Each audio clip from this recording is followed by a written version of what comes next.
Al-Qaeda, a group that once struck terror into the hearts of unbelievers, has been reduced to a gaggle of social justice warriors striving for attention. They're now waging relevance jihad. They're fighting for relevance because ISIS took all their best recruits, and those recruits died while slaughtering unbelievers in the name of Allah.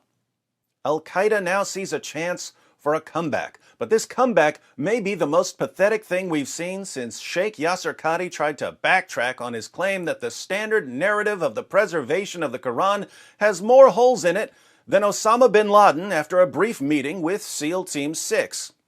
Let's read about the once mighty Al-Qaeda using the death of George Floyd for its terrorist propaganda. Memory reports. On June 29, 2020, Al-Qaeda's general leadership issued a letter addressing the vulnerable people of the U.S. and the West in general in light of the current protests and unrest in the U.S. and Europe following the killing of George Floyd while in Minneapolis police custody on May 25, 2020.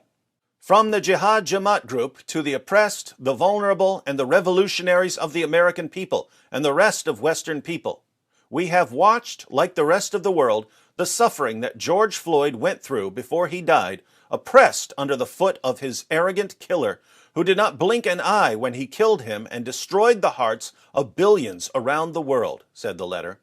This is coming from a group that slaughters men, women, and children in the name of Allah. The letter then commended the American people for responding to George Floyd's rescue appeal when he shouted, "I can't breathe." Their protests against racists and the arrogant White House brought joy to the group, said the letter. Pointing to the similarities between Islam and the protesters, the letter highlighted that Islam rejects injustice regardless of race. We were pleased to see vulnerable people rejecting and repelling injustice because our religion seeks firmly to free people from worshiping another human being and invites them instead to worship the creator of human beings. We invite you to worship the creator of human beings. He allows you to beat your wives into submission and to have sex with prepubescent girls and to rape your female captives. No injustice here. It continued by noting several incidents from the Quran involving prophets, such as the story of the prophet Musa, Moses, who revolted against Pharaoh, Jesus, who rebelled against priests, and finally the story of the prophet Muhammad, who completed the journey of his predecessors when he took their holy message beyond the borders of the tribes and the region, giving it a wider scope that grew to reach all human beings and the whole planet. Addressing non-Muslims residing in Western countries, the letter emphasized that the rejection of injustice is a shared religious and human principle, and one which all of mankind is subjected to, including Al-Qaeda, because of the ill practices of the tyrant Western rulers. Therefore, the letter urged Westerners to force their governments to return to the rule of law. If they do not, people should revolt against them and establish justice with their own hands. It further warned that revolution is imminent because it is an instinct for those who are oppressed. People definitely don't like being oppressed. That's why Muslims are fleeing Muslim countries and moving to the West. Far less oppression in non-Muslim countries. After citing several examples of other prophets from the Quran, the letter once more urged the American people to revolt against the rulers of the White House from both parties, Democrats and Republicans, as well as against blood-sucking bank owners, giant corporations, and those behind them, the oppressive racists whose sole objective is to secure their personal interests, enslave entire nations, including the Americans, and steal the resources of your states as their income without benefiting the residents of these states. The letter then argued that Al-Qaeda's fight against the U.S. is part of a larger war against injustice. Know that our fighting against you, the American people, is to repel injustice and tyranny. It is similar to your reaction to the killing of Floyd and his ancestors. The letter added that Muslim nations have suffered for decades under the oppression of your tyrants, your killing of our children and women, your theft of our resources, and your desecration of our sacred places.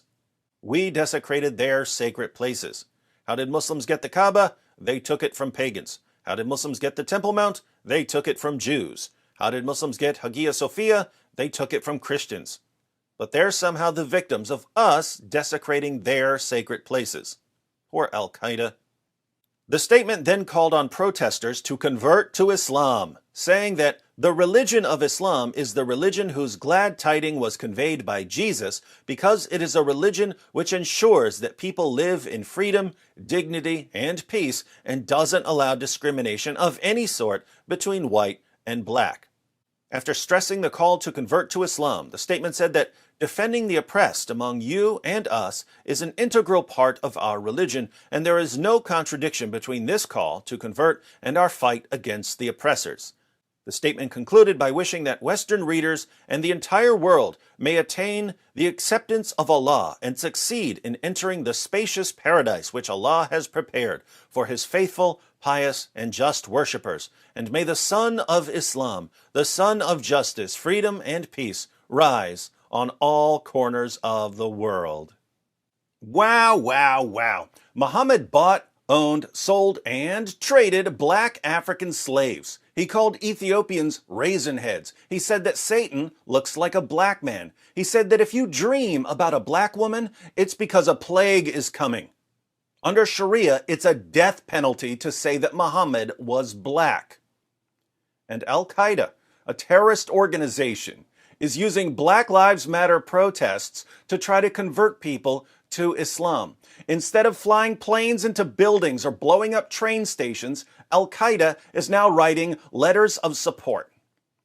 Keep writing, Al-Qaeda, because your religion, much like your terrorist organization, is crumbling.